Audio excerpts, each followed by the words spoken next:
Thanks for listening to the Nice Podcast. I am available to deliver keynote presentations and workshops for your company or for your conference. Reach out to me, DaveDelaneySpeaks.com, or email me and we can talk.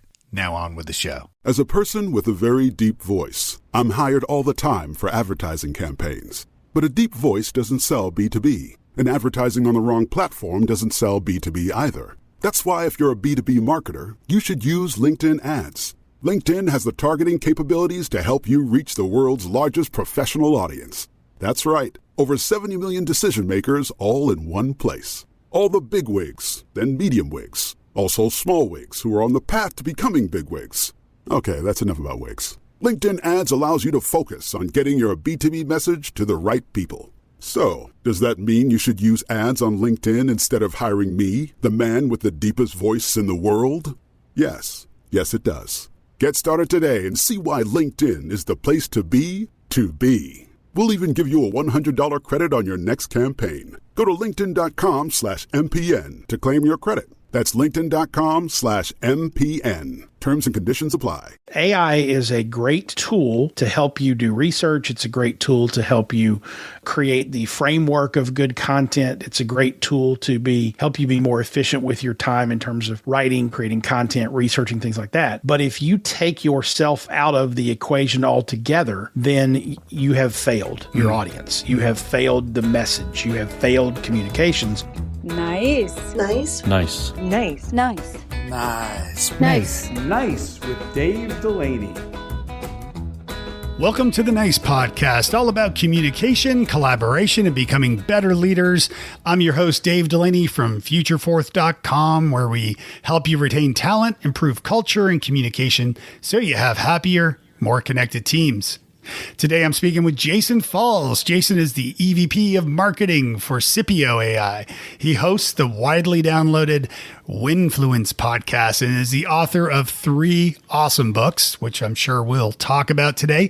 Plus, he's the executive producer of the Marketing Podcast Network. And if you're familiar with that, well, unless this is your first time listening, in fact, you might have actually heard Jason's voice right at the top of the show, because that is where this podcast lives.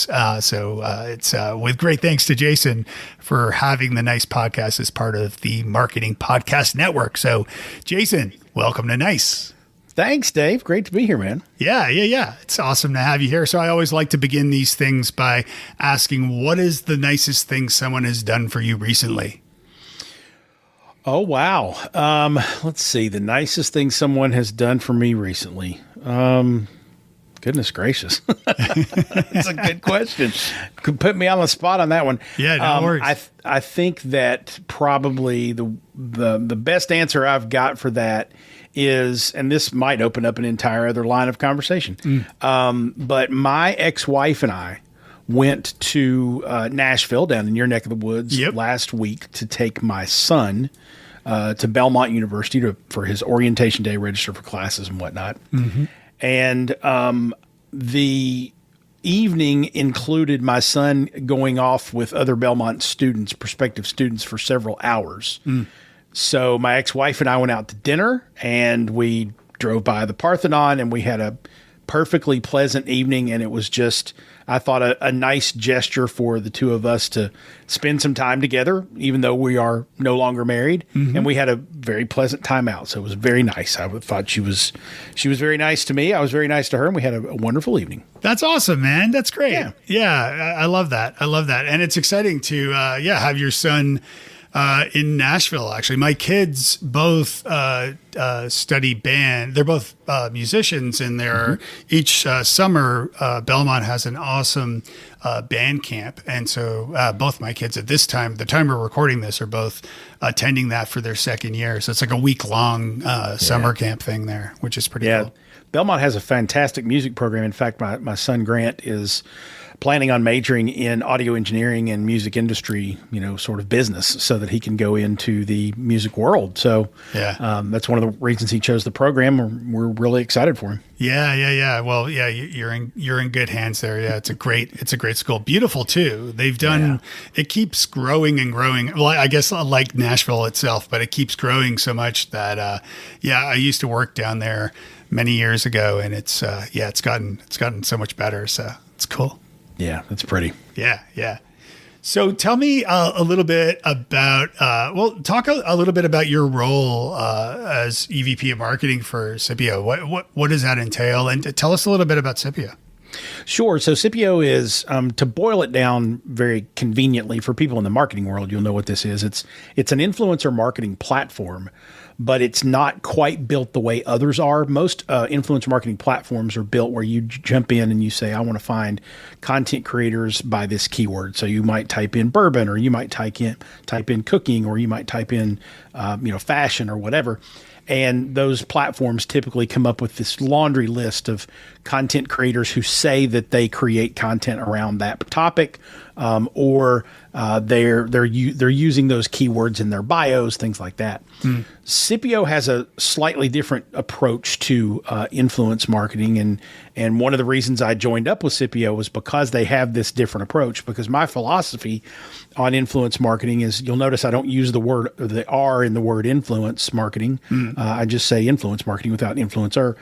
And the DNA that Scipio has is, when a brand comes to the platform, we plug in and we map your community of fans, followers, customers, employees, any other group that that's in your sort of ecosystem, and we look at people who follow your competitors online, people who talk about you online, people who follow affinity brands, so brands that are not competitors but are similar in nature in terms of the audience, and we map that community and look for influencers within that community, because community influencers, which is kind of what we call them, are more likely and better apt to create more authentic content about you because they buy from you, they know you, they're aware of your brand. Most influencer marketing platforms are, hey, let's go find a celebrity on social media who may or may not know you, and let's pay them a bunch of money to talk about you. Ours is, let's find people that are already aware of you, that might already be talking about you, and let's engage them at a level that may or may not require you to pay them. And so you get more authentic content that way.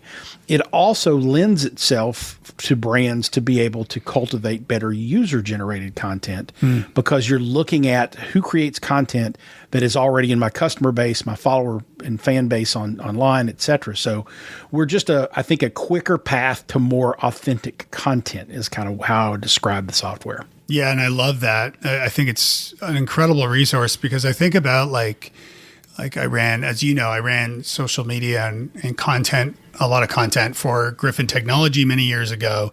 And at that time, now Griffin made, for those unfamiliar, they made like a lot of iPhone cases and iOS, Apple accessories and things even before that.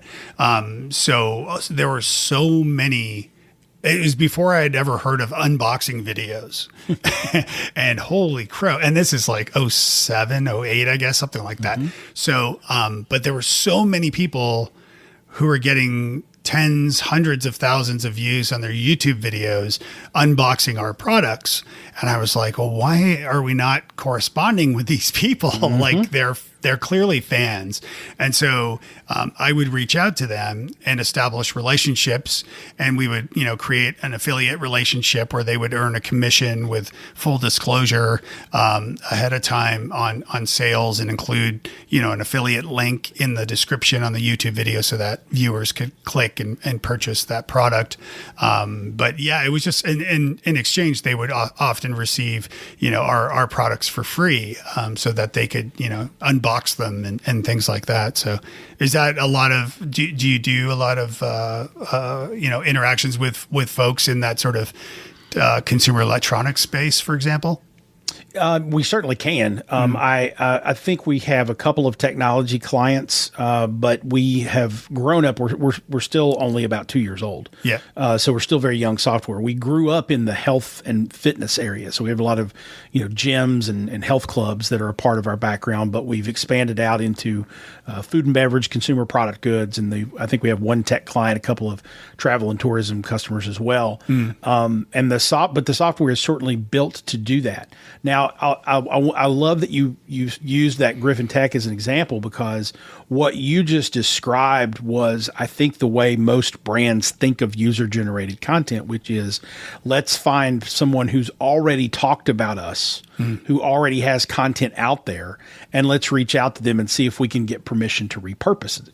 And that's a perfectly good, smart way to think of user-generated content.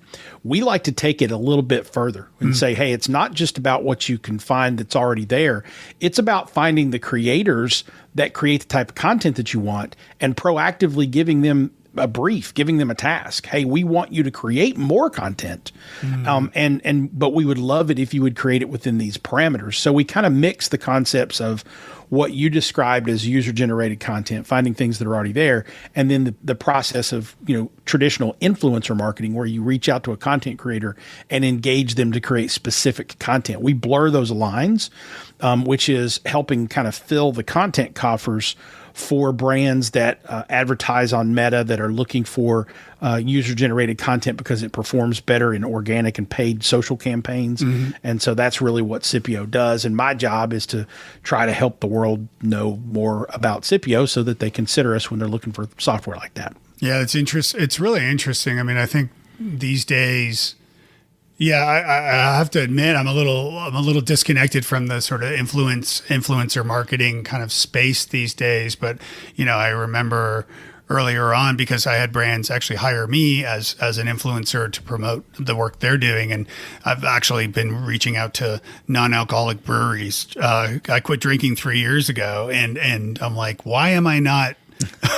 I swear to God, like the restaurants and bars I go to all carry my favorite non-alcoholic beer now because I'm begging them for it. But it's an interesting segment, and something like I've even tagged them on social, like, hey, throw me a case and I'll help you out. So exactly, it's an interesting world. Tell me a little bit about like the challenges in this space, not necessarily for Scipio specifically, but more widely in the world of influencer marketing. I mean, you wrote an amazing book I highly recommend called Winfluence, Reframing Influencer Marketing to Ignite Your Brand. So tell me a little bit about some of the challenges and opportunities you're seeing these days.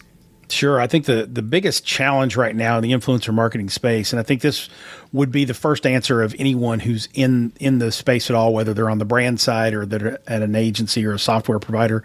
The biggest challenge for brands to be successful with influencer marketing is finding the right creators. And, a lot of times, when you think superficially about it, you're like, well, let's just go find people who create content that our target audience might, it might appeal to that target audience, or that they have an expertise or credibility in our running lane, right? So I've done a lot of work with, as you know, I've done a lot of work with bourbon distilleries and bourbon brands over the years. So that is, let's go find people who are really crazy about bourbon, or let's go find people who are bartenders and mixologists and create really cool cocktails. And that is putting up a very limited view of what influencers you could potentially use, because you have to think in that particular space. If I've got a content creator on Instagram or TikTok, for instance, who creates a lot of content around bourbons, they're kind of prohibited from locking in with one brand, because if you lock in with one brand for content and do exclusivity, then they've got nothing else to talk about. Yeah.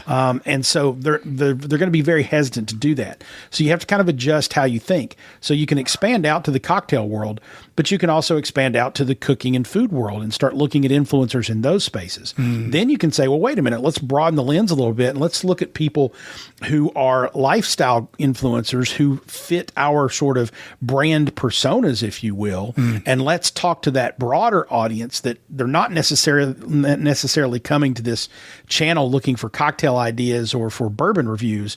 They're actually coming to this channel to get inspiration for fashion or style or, home decor or whatever. And if that overlaps the brand, then you can expand those circles out. But the more you expand out, the more possibilities there are, the harder it is to zero in on the ones that make a lot of sense. And so that's why software companies like Scipio come along and are able to say, look, we can help you do a couple of things. Number one, we'll filter all these searches so that you can get zero in on the type of content creator that you're looking for. But I think, and this is another thing that Scipio does that other people don't do at this point anyway, is we actually will help you find great content versus great content creators. Because we have image to image and video to video search. So if I have an image that I really like as a brand, and this is the type of image that I want to see on my Instagram feed, this is the type of content that I'm looking to be created from creators and influencers. And let's say you have a picture of, a baby in a car seat eating an ice cream cone, and you're the ice cream cone company. Yeah. And you want to find a bunch of parents who take pictures of their kids when they go out for ice cream, and those are going to be the content creators you're going to reach out to. You can upload that image into Scipio, and we'll go find creators that create that type of image. Oh, wow. Using AI to say, okay, we know there's a baby here. We know there's ice cream. We know there's a car seat. Go find images from all across the web, billions of posts, and show us the ones that have babies eating ice cream in car seats. And then you can go through and say, okay, I like that one. I don't like that one. I like that one. I don't like that one. Make a list of 10 or 12 that you like. And then we'll use all of the data from that content and those creators to extrapolate out thousands of potential creators that you could reach out to. And then you're able to, within our platform, filter it down to a list that's reasonable, 20, 30, 40, 50 people that you can reach out to in a smaller group, or you can certainly scale up if you want. And we have the tools within our platform to allow you to do the outreach, do the campaigns, do the agreements, all that good stuff. Yeah, I'd be curious to hear. I know you're not like, I guess in the sales side so much, but I'd be curious how effective it is to email influencers as opposed to like finding their phone number and calling them these days because of the amount of, like, my inbox is just so many solicitations so often, and most of them are rather dodgy. So it's hard to like sniff out the legit one. So I almost feel like, yeah, like it would be wise to kind of pick up the phone and actually call that brand or that, the blogger or whatever. Yeah, and that presents another challenge, obviously, because when you're reaching out to people about their social media content, they're not hanging their phone numbers off of these websites, so it's hard to find that. You're lucky if you get an email address. A lot of the communication has to, be via direct message on those platforms. So from a technology and I guess a conversion percentage perspective, the big challenge in the industry is getting good response rates. Yeah. Simply because if I'm someone who creates content that's interesting on the internet, that doesn't necessarily mean I consider myself an influencer. So if I get a DM from a brand, I'm probably going to ignore it because I'm not creating content for that reason. The ones who obviously are creating content to be influential, to monetize their feeds, to, make a little cottage industry out of their own content creation, they pay a lot closer attention to that sort of thing and they respond more.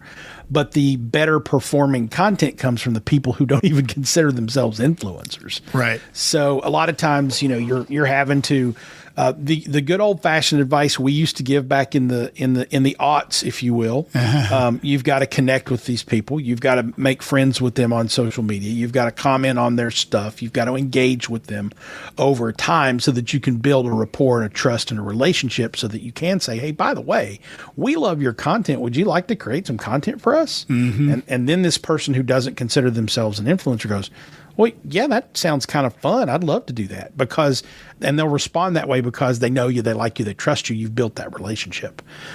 So it takes a lot of manual labor sometimes and a little bit of time to get through to the right ones.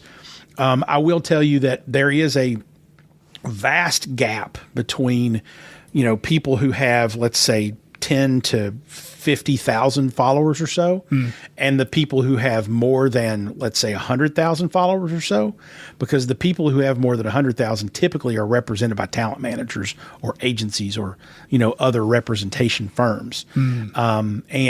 Those, you go from having to spend a few $100s to get a creator to create content for you to spending several $1,000s, because when you add a talent manager or an agency onto it, you're adding, at least 4 figures, onto your digits there to make sure that you're compensating for everyone's time. And so that makes it challenging as well. But again, where Scipio likes to play is the community influencers, the micro nano folks who you don't always have to pay much, if anything. And we have several clients that do, dozens of influencers a month in terms of creating content, and all they do is provide them with product. Yeah. So it doesn't have to be expensive on the brand side. Yeah, I actually just watched the Nike movie last night. Have you seen that yet? Yes, I have. Yeah. And so it was, it's kind of, from what you're saying from the agency side, it's kind of reminiscent of I forget all the names, but Matt Damon's sort of outreach to try to reach to reach Air Jordan, Michael Jordan. Clearly not a basketball guy, or sports for that matter, sports balls, but the kind of the struggle he had to go through in order to kind of bypass the agent, I guess, and have to, like, in his case, fly across the country and drive to the parents' house, and go around it that way. So yeah, it's interesting. Yeah, I would think that, there's probably going to be a case study or two pop up at some point where you'll hear of a brand who really wanted to work with an influencer and just couldn't get through the right way.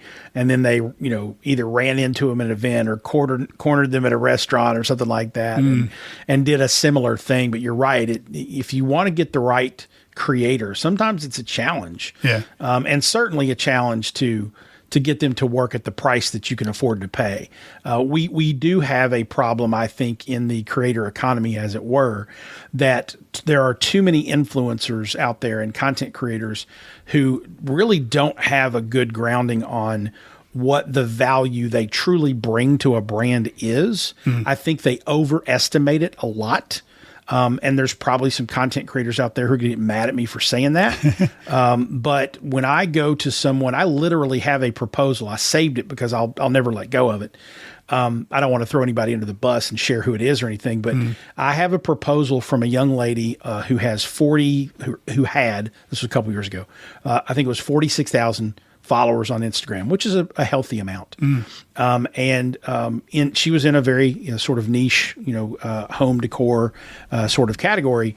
And I reached out and said, I would really just love to see what your rates are for, maybe a sponsored post and some Instagram stories and maybe a reel to support this campaign. I think it aligns with your audience really well. And I just want to get an idea of your price. And her response was, for one static Instagram post, so just a still picture and a caption, no video, no stories or anything, her rate was $7,500. And I responded to her. She didn't respond back, but I responded to her and I said, okay, thank you for sharing that with me. Can you please explain to me how that's going to deliver value to my client? Why would I ever spend that much money for someone who has 46,000 followers when most of the people who have hundreds of thousands of followers at that point were not charging the same fee? Right. And so I think there's a lot of content creators out there who are it's a money grab for them, and they're just going to go and get as much as they can while they can.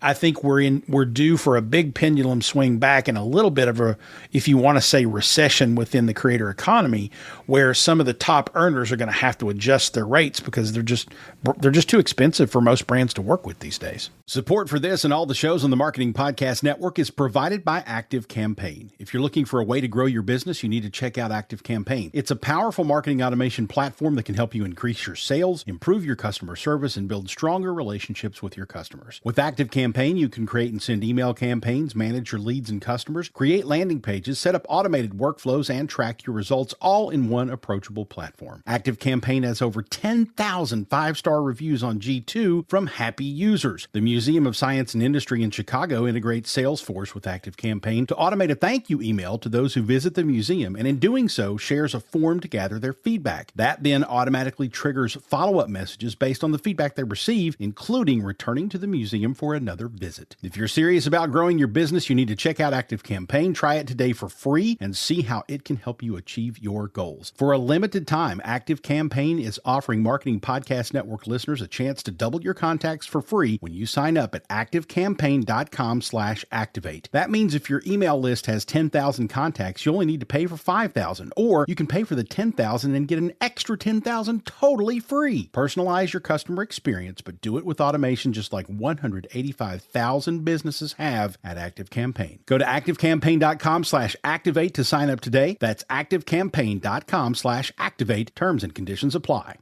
Yeah, it's pretty wild to think of, like, you think of like the, oh gosh, what are they? The Kardashians, and the astronomical stuff that they charge for you know, an Instagram post or something like that. But it's interesting.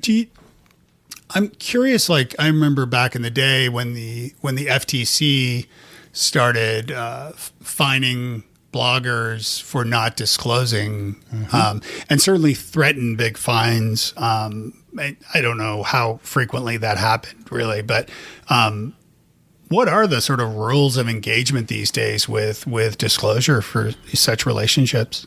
Sure. Anytime you are compensated in any way, so product or payment or perks, benefits, as a content creator, the Federal Trade Commission, and then depending upon the sort of vertical that you're posting in, if you go over into financial services, then obviously the SEC and a bunch of other regulations come into play. But in general, the FTC requires that you disclose that you were compensated for creating that content.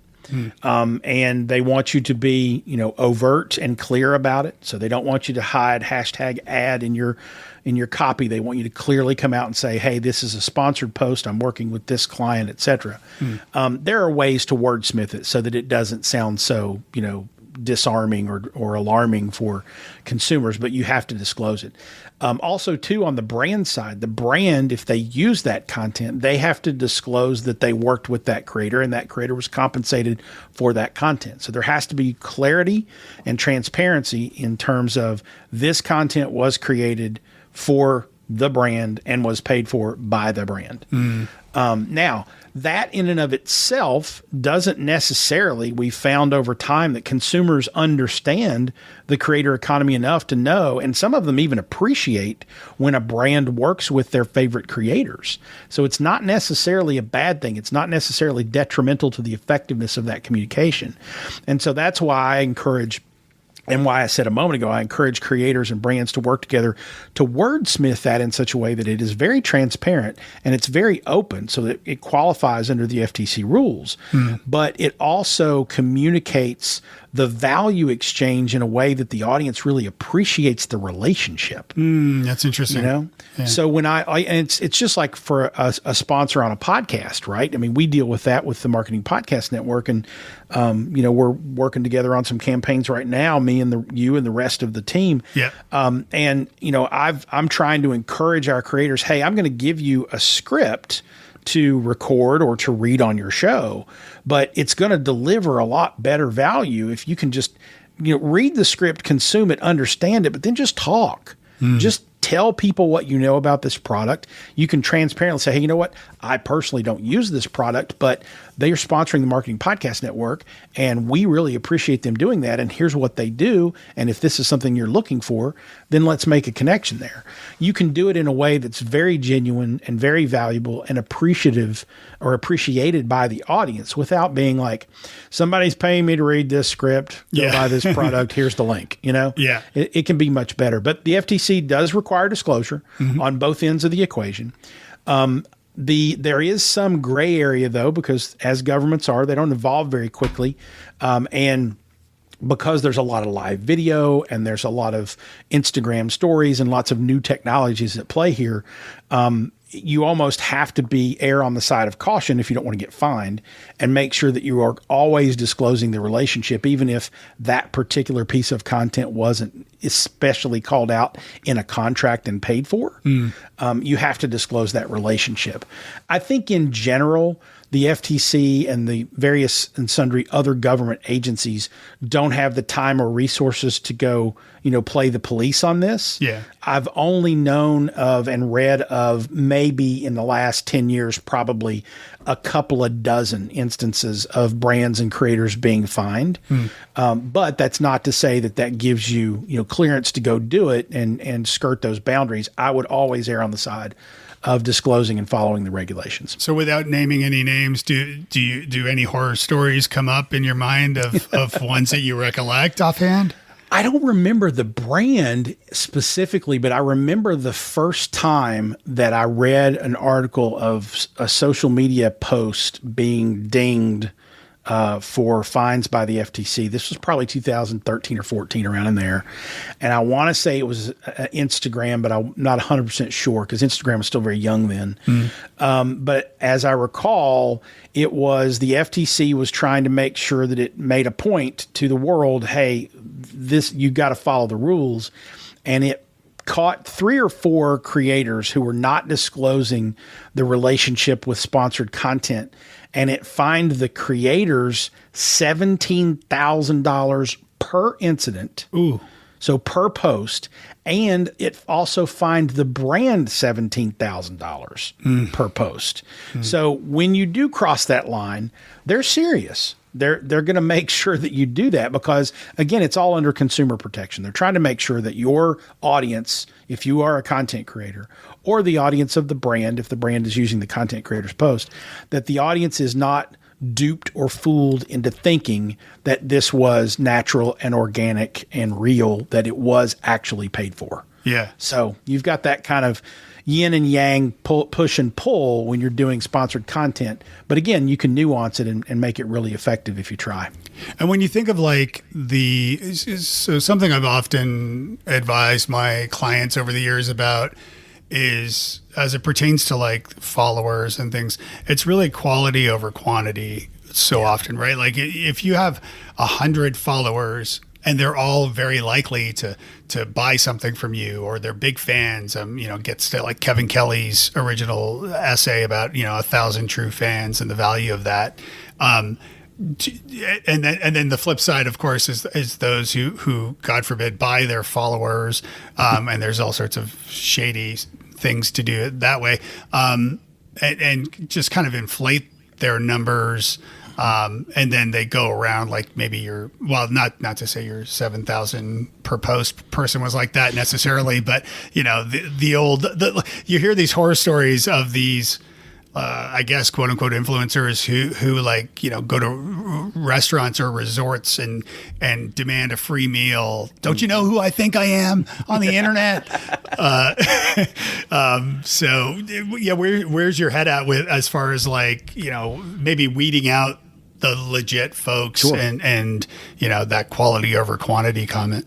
Yeah, the good news is that the software platforms that are out there, Scipio and others as well, and there's plenty of other good softwares out there, are really good at that now. And you don't see that happening as much anymore because it's no longer about follower count. And I think we've started to educate the marketplace over the course of the last few years, which is one of the underlying reasons I wrote the book Winfluence.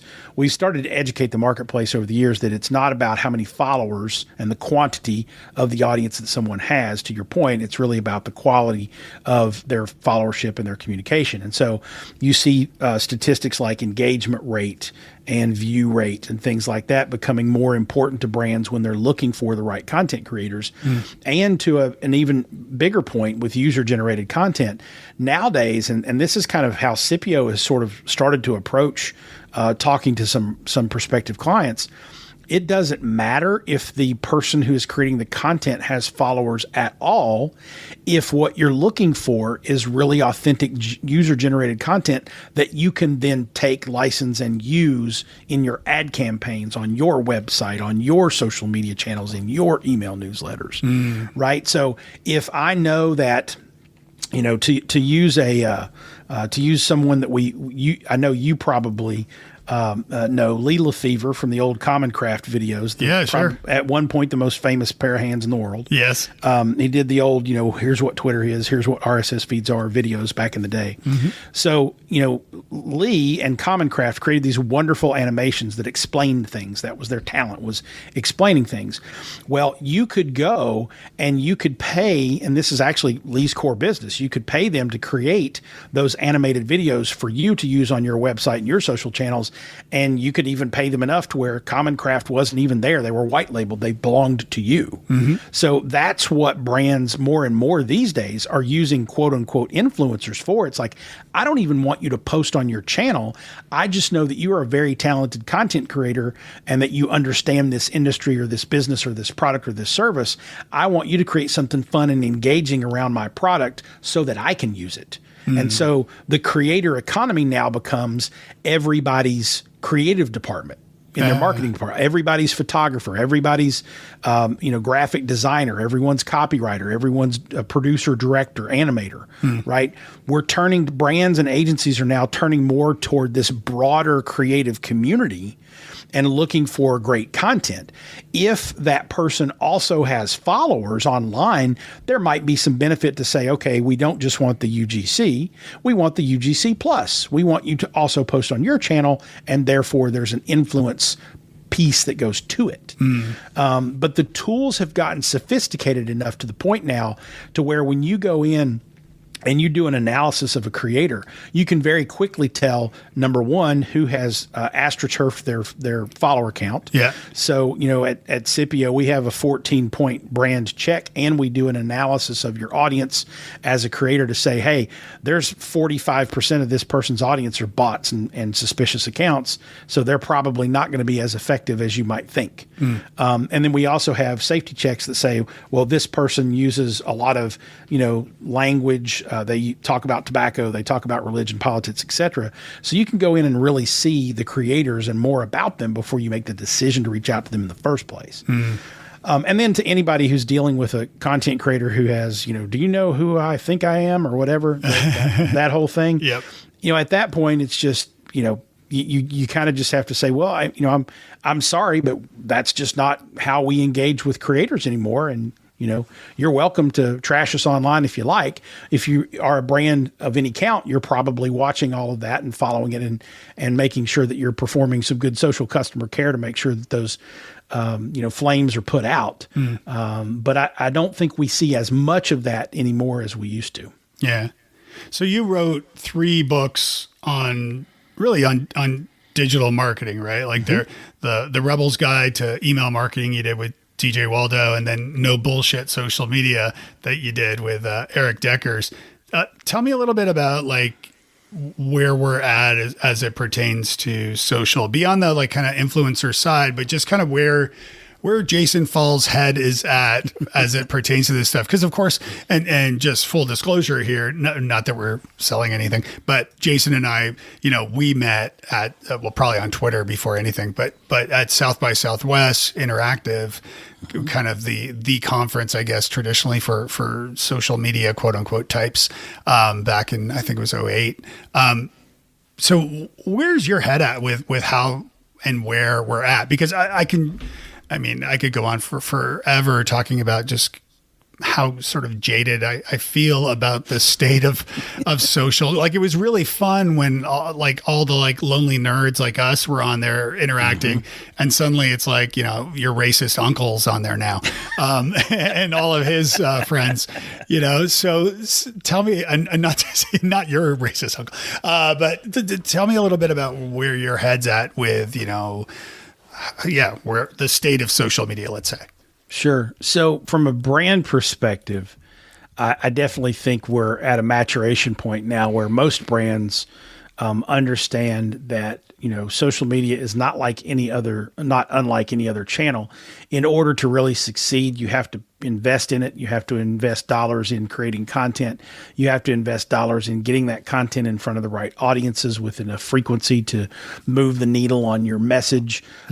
Content and creativity are starting to become the, sort of the crux, the linchpin, if you will, of brand success on social, which is a good thing because it's holding brands to a higher standard. When you get something like the Oreo Super Bowl tweet, or, you have, Wendy's social media account roasting people on National Roast Day, you're starting to see great creative output is now being translated into the social media world. And that's holding brands to a higher standard, with the underlying understanding that, we did a good job in the early 2000s and 2010s of teaching brands that you have to listen, you have to respond, you have to engage. But now that sort of advertising creative, I think, is starting to really take over. From a personal perspective, and I hesitate to dive too deep into this because I turned 50 in January. So I'm now, I think, in most people's minds, officially old. And I feel old. And I look out at the TikToks and the Snapchats and the Instagram reels and the Instagram stories. And I'm like, get off my lawn. Give me a good blog post and maybe a YouTube video and a good static image on Facebook or Instagram, and I'm pretty happy. But I've had to, sort of force myself to roll with the tide here and invest more in video and audio editing and more dynamic content to make sure that for my day job at Scipio and for all the things that I promote and whatnot, that I'm, staying hip to the times, if you will, because that those younger consumers, the ones who are in their 20s and 30s, if you throw up a static image or a blog post in front of them, they don't know what to do with it. Yeah. They're like, why doesn't this play? Where's the play button? I need this. I want the video to be force fed into my eyeballs and earballs right now. Yeah. They consume content differently. Yeah. So we have to make that adjustment. I don't care for that, but I've had to evolve with that. And then from a really personal perspective, man, I'm really happy with my couple hundred close friends on Facebook, and I don't really need the other places. I create some content on TikTok and I create some content on Instagram and whatnot. And I still play around on Twitter a little bit here and there, and certainly LinkedIn more for business stuff. But I do that to stay connected with some people and to have a little fun. But if I won the lottery tomorrow and I didn't have to work or do anything or milk any of these channels for connections and things like that, I'd probably shut everything down except Facebook and just, my 150, 200 closest friends there, and I'm good, man. Yeah. I kind of feel the same way, actually. It's, it's interesting, especially too, so I was, for those not familiar, I was a speaker and a trainer for Google for about 5 years. And I taught thousands of people of how to grow their businesses using Google, specifically, Google products and digital marketing as well. Traveling the country, kind of representing Google and Canada for that matter, token Canadian on the team.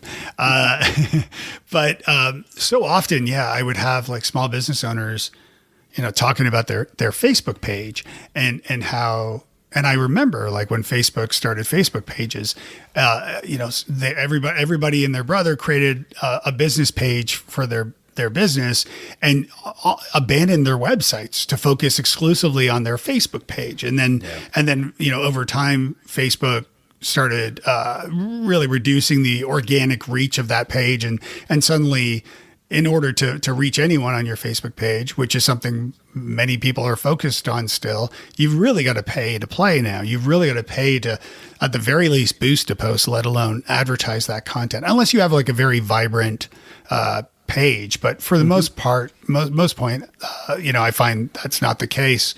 So it is very interesting to see sort of where things have gone, and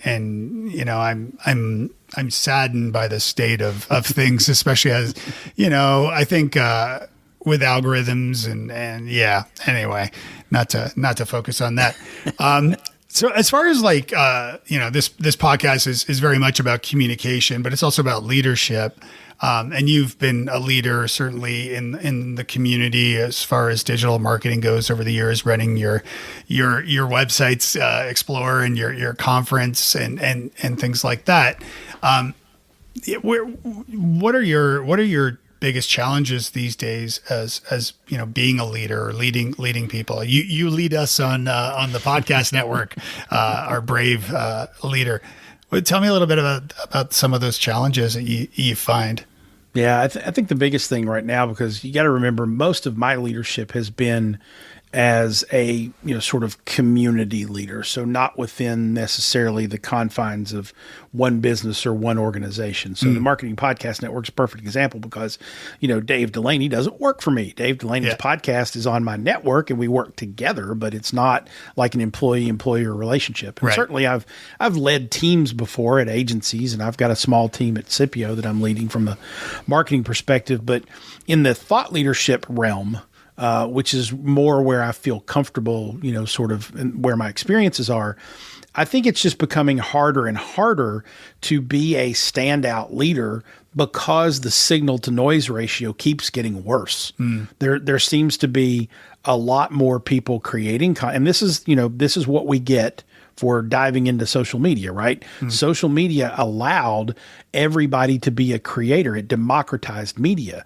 That's the good news. The bad news is that a lot of people took us up on the offer and started creating content. Yeah. So there's a lot of noise out there, and it just gets bigger and louder because more and more people are getting online. More and more people are creating podcasts. More and more people are creating blogs.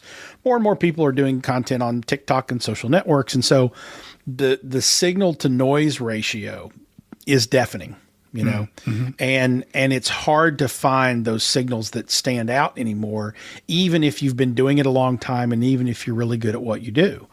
I certainly can look at what I've done with influence marketing and Winfluence and my podcast and my thought leadership platform, if you will, over the years. And I look at others out there who, in 2008 or 2009, we were on a level playing field, and now they're 10 times bigger than me with, 10 times a bigger audience and a bigger platform. And it's not because they out hustled me. It's not because they, did anything necessarily different than I did. It's just that either they picked a topic that was a little bit more timely, or they had a little bit more capital to put behind promoting what they were doing. And so it's just harder and harder these days to stand out as signal from the noise. The good news for me anyway is that I knew very early on, I don't need everybody to listen to me for me to have a successful career and a good business and, make good connections and have good friends. So I have not been fascinated with, I need 1 million followers on this platform, or I need this many email newsletter subscribers, or I need this many downloads of my podcast. I create content that is hopefully optimized to be discovered by people who are looking for that type of content. And if they find it and I provide value to them, then that's awesome. And if it's only 20 people, that's awesome. If it's 20,000, that's awesome too.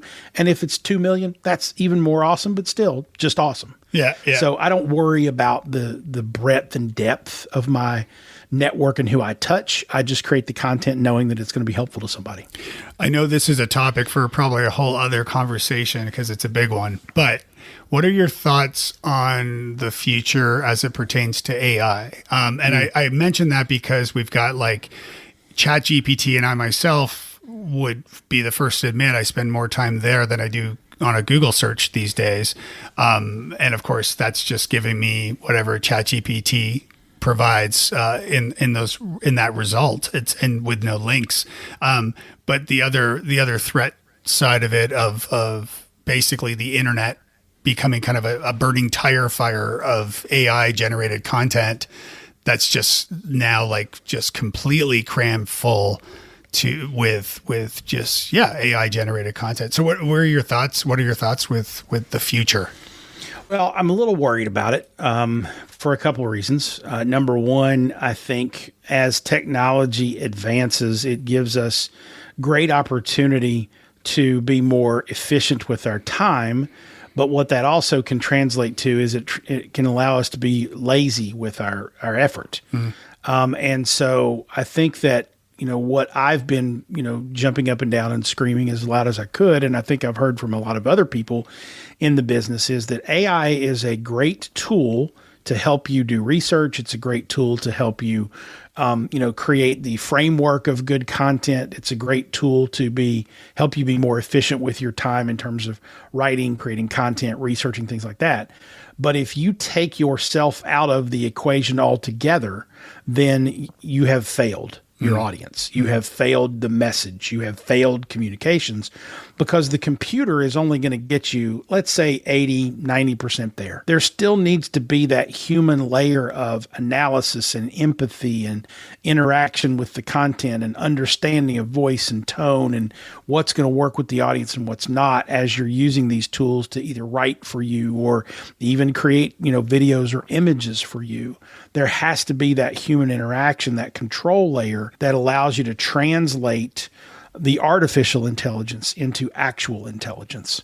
Yeah. And that's where I think people who are in the marketing world or the communications world or the leadership world or whatever world you're looking at, the people who are being listened to, you, maybe me, maybe other people, we need to be able to say, hey, AI is great for this thing. It gets you 80%, 90% there. It's not the turnkey, set it and forget it kind of thing. You still have to bring your own human brain and interactivity into the equation to make this communications work. And as long as we keep that in mind, then yeah, it's going to help us be way more efficient and effective with our use of time and energy. I just don't want it to get to the point where we're taking that for granted and it's helping us be really lazy. Yeah, because I think about, like, from a professional standpoint, like a business standpoint, if you're creating content, whatever the content is, professionally speaking, you're doing so with the intention of having some sort of conversion, right? Like somebody buys the thing that you're promoting, or they fill out your contact form, or they sign up for your newsletter or whatever. But if you go back to like the actual user's perspective and you think, okay, I'm doing a Google search for whatever it is. And instead of doing that Google search and hopefully finding your either ads or your organic content in Google or Bing or whatever, if I'm searching for the answer in ChatGPT, let's say, or some other AI medium, if I get the answer I'm looking for, then that cuts out the content creator altogether. Mm-hmm. Absolutely does. Yeah. Scary. Interesting though. It's certainly interesting days, but I think you're spot on about the human approach to it as well. So, all right, well, let's move on to the lightning round as we wind down the conversation. No heavy lifting here. Don't worry. All right. So complete this sentence. Nice guys and gals finish first. Nice. Of course. Of course they finish first. What's a nice book that you recommend the nice makers check out? It could be anything, nonfiction, fiction, whatever, just a book that comes to mind. Happywork by Chris Reimer. It's my favorite business book of all time. Yeah. Because it's basically kind of a fictional allegory about work. And I read it in like 3 hours, which it takes me like 3 months to read a single book. Mm-hmm. I read this thing in I couldn't put it down. It was a Happywork by Chris Reimer, Reimer. Yeah, and I'll include links in the show notes so folks can find that. I also have that book on my shelf. Chris is a great guy, and it's an awesome book. How is Jason nice to himself? Daily meditation. Nice. And lately I've been going on, I'm not a very active person. Anybody who has ever seen me knows that I'm not exactly a gym goer. But I've been hiking a lot lately. That's great. Kind of low impact, but like I'll go on the weekends and then maybe, after work 1 or 2 days a week to either walk around the neighborhood or actually literally go to a park and go on a nature trail hike. And been trying to be a little bit more active. So that's how I'm taking care of myself. Nice. We'll have to do some when you come to Nashville. There's some great hiking around here. So cool. And as far as the meditation thing goes, tell me a little bit about are you doing like a guided meditation? Or are you just doing it yourself? What are you using for that? I started out, the way that I got into meditation was I started using Headspace, the app, mm-hmm. which is a guided mindfulness meditation app. And I did that for like 6 years. And did it, maybe not every day, but I did it when I felt like I was tangled up a little bit and just needed to relax. Mm-hmm. But I did it daily for several years, and then I would do a couple, 3 days a week. And then I started getting back into meditation more on a daily basis and thought, I think there's more to this that I haven't explored yet. So I actually went through the transcendental meditation training. And so I know how to do TM, and that's what my daily practice is now is TM, which is the way that I do it is not guided. You're taught how to do it, and you're given a mantra and all that good stuff in the training. And then they kind of set you free to, sort of self-guide. And so that's what I do these days. I'm really, we need to talk more about that because I'm quite interested in TM. I've have my own meditation sort of practice that I do daily, but I've been quite intrigued by TM. I mean, you hear of, I think Jerry Seinfeld is probably the poster boy for somebody who talks a lot about how it's been a huge part of his success. And understanding like how to find them, how to get the mantra, what that looks like. And then also just finding like 2 20-minute blocks of time in a day to actually practice, I think is interesting. I do like a 10-minute a day and I'm like, oh my God. Yeah. The two 20-minute recommended sort of windows, that's sort of for optimal, TM health. And that is a challenge for anybody who's a busy professional. That's going to be a tough nut to crack. And it has been for me. But I will tell you this, and I think that your audience will appreciate this, even if you've never meditated before. To a quick description, mindfulness meditation, like with the apps, with Headspace, is really more of a very conscious way to clear your brain and focus on your body, focus on your breathing, focus on how you feel, and just take a few minutes to clear your brain and just focus on you. And it's powerful and fantastic and relaxing. And if you do it and do it regularly, you'll love it. Transcendental meditation is a little bit more about, hey, let's completely clear our mind. Let's not focus on our breathing or our body or how we feel necessarily. And let's actually try to go deeper into our subconscious and calm our mind to the point to where we're almost dreaming. It's a dreamlike state when you transcend, if you will. And you're literally in this like place of calm and quiet.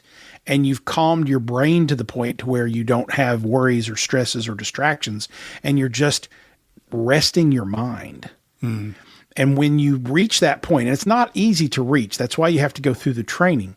But once you reach that point and you teach yourself how to get to that point, oh man, it changes everything. It literally will allow you to take on the stresses of the world as they come and be okay with it, because hey, for 2 20-minute periods of the day today, they're not going to be in my head because I know how to get them out. And that's refreshing. And I also think that, for those listening who spend any amount of time on social media or Netflix, I think, you probably have those 2 20-minute blocks hidden in your day somewhere that you could find. Where did you do the training for that? So there's a transcendental meditation center. Typically in most, cities, there's someone in town who trains, or there's a nearby community. I'll guarantee you for you in Nashville, there's probably 2 or 3 places you can go. They may even have a TM, not really a temple. It's more just like a center. And I went to the one in Lexington, Kentucky, which is about an hour from where I live. But I was working there at the time, so I was able to, make it easy to go by and do the training. I think the training was, I want to say it was like 3 or 4 hours, 2 days, and then maybe one other weekend thing for sort of the ceremonial. Okay, now you can go forth and meditate. So it's not a whole lot of time. And the cost will vary. I mean, generally your TM is going to be between $700 and $1,000 to do the training, but it's a one-time cost, and then you're welcome into the community. You get an app that you can use, and so on and so forth. Oh, that's cool. Yeah. I've seen David Lynch has been promoting it quite a lot, and I'm a big David Lynch fan. So. Yeah, there's a lot of people out there who do TM. One of the first ones that I ran across was Rivers Cuomo from Weezer, and he claims, or I've heard him claim on interviews, that he'll meditate for 2 or 3 hours a day, just because it's so relaxing and clears his head out. So yeah, that's good great. stuff. That's great. If you had a billboard, what would it say? Oh Lord. Wow, that's a really good one. I think if I had a billboard, it would say,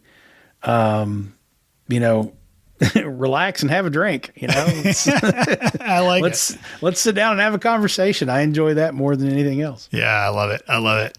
Jason, this has been so much fun. Where can people listen to your podcast, first of all, and find out more about your work and get in touch with you? Sure. So winfluencepod.com is the easy place to get to Winfluence, the influence marketing podcast. I also host a podcast for Scipio called The Rise, which you can find at scipio.ai. We've got a resources tab there with our podcast on it. And of course, Scipio is where you can find all that influencer marketing software and UGC stuff. And then my website is jasonfalls.com. So I've got a bunch of other stuff there, and I'm really easy to find. I'm Jason Falls on all the social networks. There's a named politician in North Carolina who doesn't like me very much at all, and that's okay.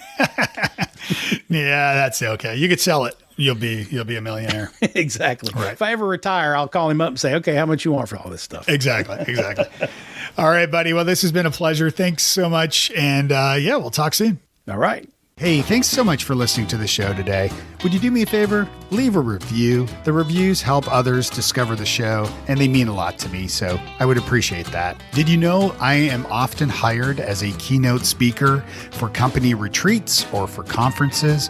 To find out more about that, you can visit davedelaney.speaks.com. Music by AlistairChristl at AlistairChristl.ca. We'll see you next time.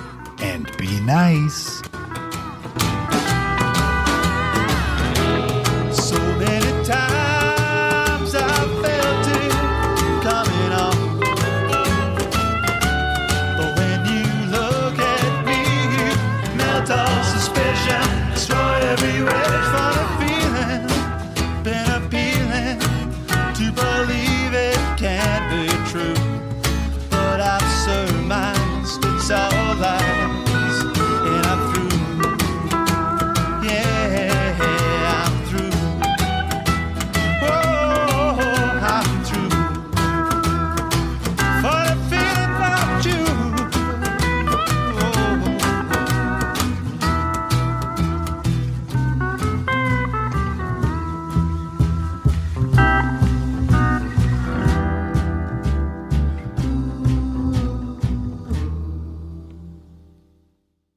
You may know you're listening to this show along the Marketing Podcast Network, but did you know there are other great shows on MPN to help your business? Kevin Hunt is one half of a great podcast called Hansen and Hunt on MPN. Kevin, tell us what these fine folks will get out of listening. Hansen and Hunt is a place for marketers and communicators for brands, companies, and organizations of all kinds to stay on top of industry news and trends. Eric Hansen and I discuss things that make them think, things that help them do their jobs better, things that help them hopefully show up smarter with the boss. We are a monthly show, and we've been at it since 2014. Awesome. Where can people subscribe? Their preferred podcast app, of course, or head to hansenandhunt.com or follow our show at marketingpodcast.net. You heard him, folks. Go subscribe.